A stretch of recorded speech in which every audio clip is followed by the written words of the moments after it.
আসসালামু আলাইকুম প্রিয় অষ্টম শ্রেণীর শিক্ষার্থীরা, আমরা তোমাদের ইংরাজি বইয়ের আগের ভিডিওতে আমরা তোমাদেরকে একটা ছক করেছিলাম, 81 পৃষ্ঠার ছকটা করেছিলাম।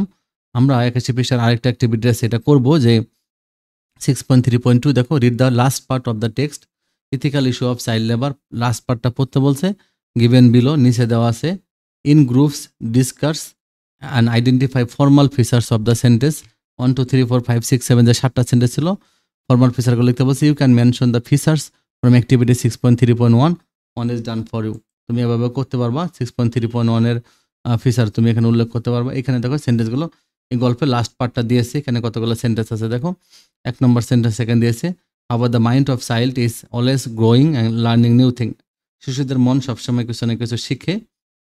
আর 2 নম্বর হলো they are innocent and very fragile emotionally. আর চাইল্ড লেবার হ্যাজ, আমার এটা একটা 2 নম্বর সেন্টেন্সটা। এবার একইভাবে তোমাদের দেখো সেন্টেন্স এখানে আছে, 3 নম্বরটা আছে দেখো, এই যে 3 নম্বর সেন্টেন্সটা দিয়েছে। While child labor is often considered a necessary evil in some region due to poverty and lack of education, it remains a violation of fundamental human rights and ethical principles. তাহলে এটা তোমাদের 3 নম্বর সেন্টেন্স। তারপরে এখানে তোমাদের 4 নম্বর একটা sentence দিয়েছে, in addition child labour has significant long term consequence on social and economic and cultural development.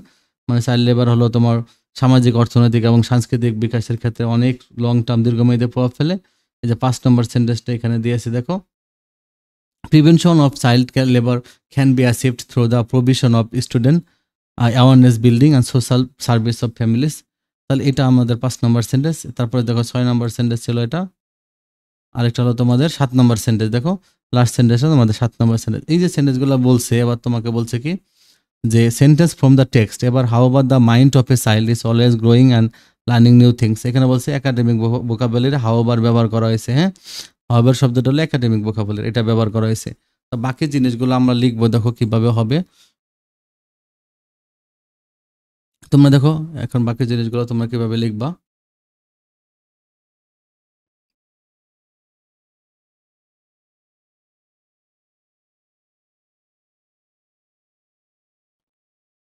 দেখো তো শিক্ষার্থীরা, সেন্টেন্স ফ্রম দ্য টেক্সট দেখো, however the mind of a child is always growing and learning new thing, এটা হলো academic vocabulary however ছিল। আর they are innocent and very fragile emotionally, এখানে they are third person, they is used, no person, এখানে no first person, এখানে third person ব্যবহার করা হয়েছে। তাহলে হলো প্রথমে একাডেমিক ভোকাবুলারি ব্যবহার করেছে, আর তারপর থার্ড পার্সন ব্যবহার করা হয়েছে। তবে child labour is often considered a necessary evil in some reason due to poverty and lack of education. এটাতে প্যাসিভ ভয়েস এটা ছিল, যেমন child labour is often considered, ইসের পরে দেখো ভার্বের পিপি আছে। চাইল্ড লেবার কখনো কিছু বলে না, আমরা বলি, এটা প্যাসিভ ভয়েস। হ্যাঁ, বক্তার কথা নিজেই বলে অ্যাক্টিভ ভয়েস, অন্যরা বলে প্যাসিভ ভয়েস, আর এটা প্যাসিভ হবে। চাইল্ড লেবার অফেন কনসিডার এরকম, আর অবজেক্টিভ মানে ইম্পার্সোনাল হবে, কমপ্লেক্স সেন্টেন্স, হোয়াইল, এগুলো ব্যবহার করা হয়েছে এখানে। হ্যাঁ, এখানে দেখো in addition child labour has significant long term consequence on social, economic and cultural development.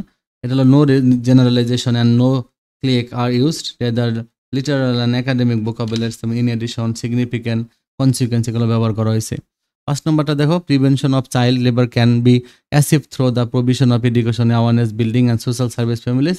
Objectivity or impersonal and passive can be achieved, এরকম প্যাসিভ ব্যবহার করা হয়েছে। হ্যাঁ, তারপর in addition business and consumer in develop countries must be made aware of the ethical implication of child labor and take steps to avoid products that are made with child labor. মানে এগুলো cohesive device.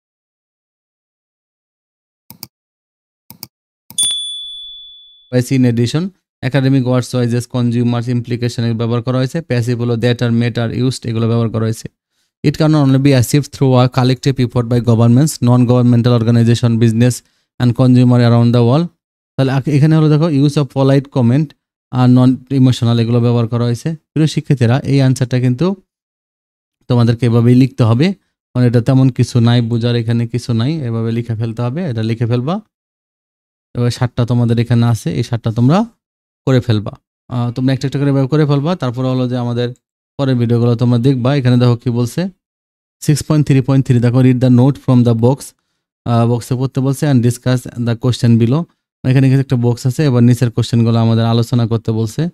এখানে দেখো কতগুলো question বিষয় ছিল, যেমন হলো যেমন ফর্মাল রাইটিং। হ্যাঁ, ফর্মাল রাইটিং মানে কি, যখন আমরা ফর্মাল লেভেলে কথা বলি, এগুলো ফর্মাল রাইটিং। এখানে আমাদেরকে অনেক কিছু বলছে ফর্মাল রাইটিং এর ক্ষেত্রে আমরা কি কি বৈশিষ্ট্যগুলো প্রয়োগ করি। আবার ইনফর্মাল রিডিং আমরা কি করি দেখো, ইনফর্মাল রিডিং আমরা কিভাবে ব্যবহার করি। এই নোটটা দেখতে বলছে, তো তোমরা এই বাংলাটা একটু দেখে নিবা, ঠিক আছে? বাংলাটা একটু দেখে নেব। এখানে আমাদের মূল কাজ হলো, দেখো এখানে 3টা প্রশ্ন আছে। আমাদের মূল কাজ হলো এই 3টা প্রশ্ন। আমি এই 3টা প্রশ্ন করাবো যে which situation are formal text used in, give some example, which style formal or informal do we use with family members and friends, write 5 sentences in a formal and informal, 5 in a informal style। আমরা কিভাবে লিখবো দেখো, তোমরা এটা লিখবা which situation are formal text used in, give some example. তো from text are used, formal text are used in situation where professional, academic or official communication is required।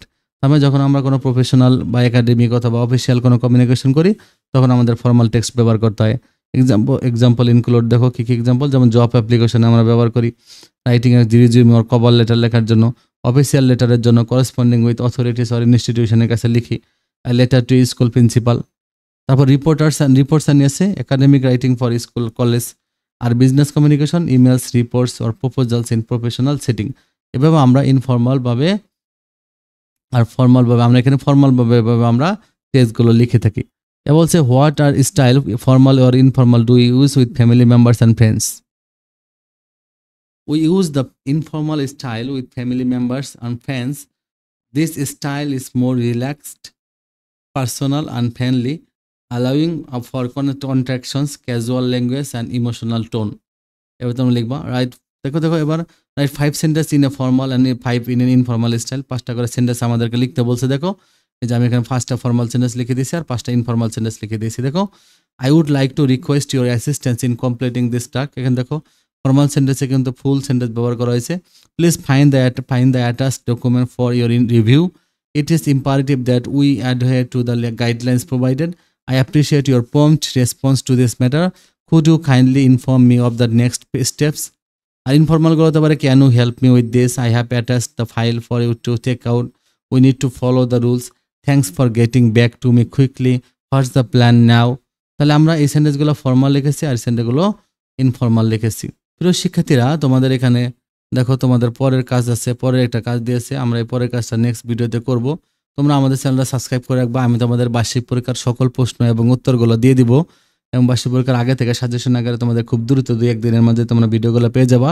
বার্ষিক পরীক্ষার যেভাবে প্রশ্ন আসবে আমি প্রশ্ন উত্তরগুলো দিয়ে দেবো এবং এগুলো শেখাবো। ভালো থেকে